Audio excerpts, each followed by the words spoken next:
I'm going to tell you a story about how Root Insurance, tagged below, absolutely tried to rip off my clients until they hired me, and then things turned around very quickly. And you may not be willing to believe that these insurance companies are as dirty and dishonest as I'm about to show you, but I promise every word I'm about to tell you is true.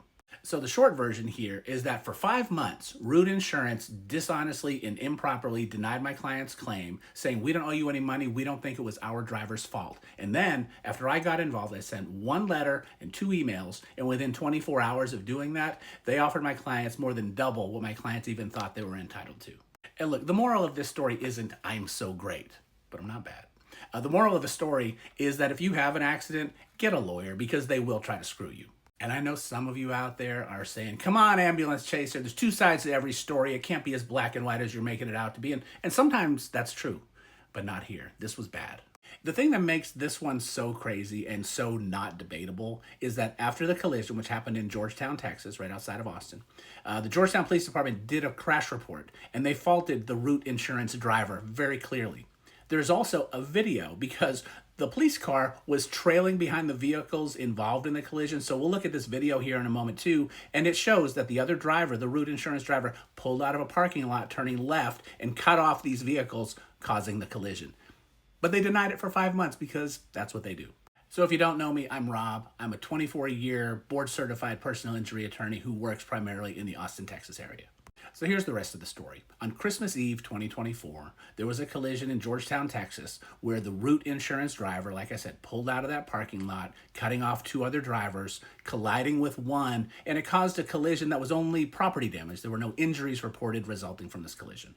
And it was only after months of frustration, in May of 2025, 5 months later, that these people came to me and said, "Hey, we're frustrated. This seems wrong. Can you help us?" And like I said, after they retained me, I sent 1 letter and 2 emails. And within 24 hours, Root Insurance went from saying, "It's not our fault," to, "Yeah, we'll pay for the value of that vehicle and the loss of use for that vehicle." And to be clear, I'm making a big deal here about Root Insurance because I do want to make sure they get full credit for the shenanigans they pulled in this situation. But let's be real. They're not much worse than any other insurance company. They all do this at one level or another. A lot of times people ask me, and I know they will in this video if I don't say this, they'll ask me, well, what insurance company is the best? Which one should I have? My answer, and I'm sorry to all my friends in the insurance industry, my answer is all auto insurance companies are the devil.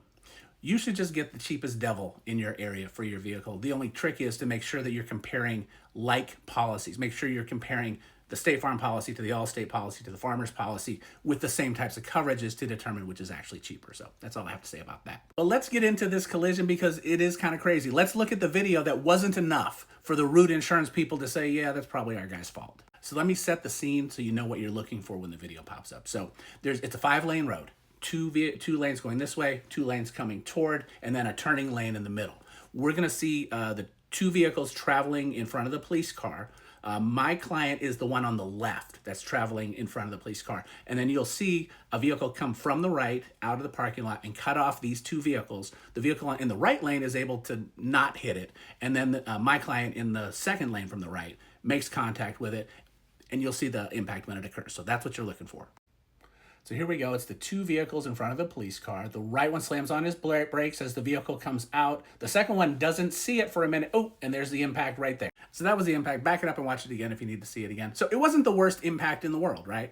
Fortunately, it wasn't worse. People weren't hurt in this collision, but the dude pulled out of the parking lot and cut off these 2 vehicles traveling down the road who didn't have a stop sign, didn't have a stoplight, nothing. They were just traveling at like 35 miles an hour. So definitely his fault, but they didn't see it that way.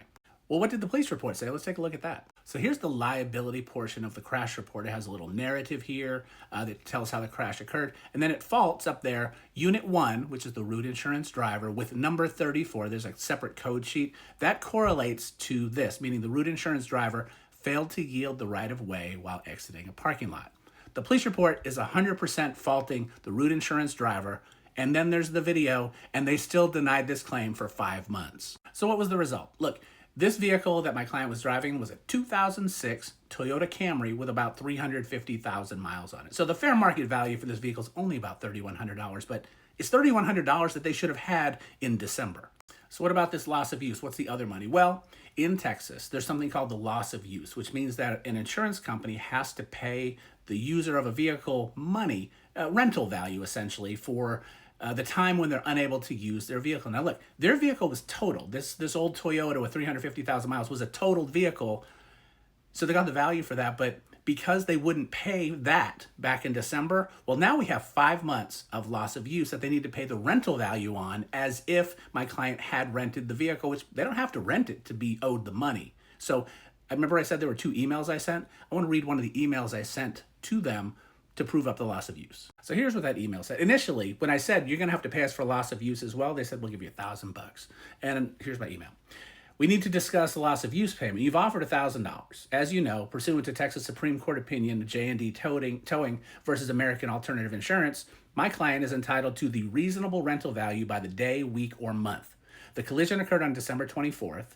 On the day I sent this email, I said that was 155 days ago. If we assume a $25 per day rental value, that is $3,875. However, in the spirit of compromise, we wanted to get this done quickly.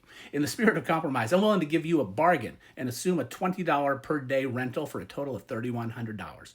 We both know you can't rent a Toyota in the state of Texas for $20 a day, so this is a good deal for Root. That's our number. There will not be another number offered by me. And in response to that email, they said, okay, we'll pay you $3,100 for loss of use, in addition to the $3,128 that we're paying for the value of that vehicle.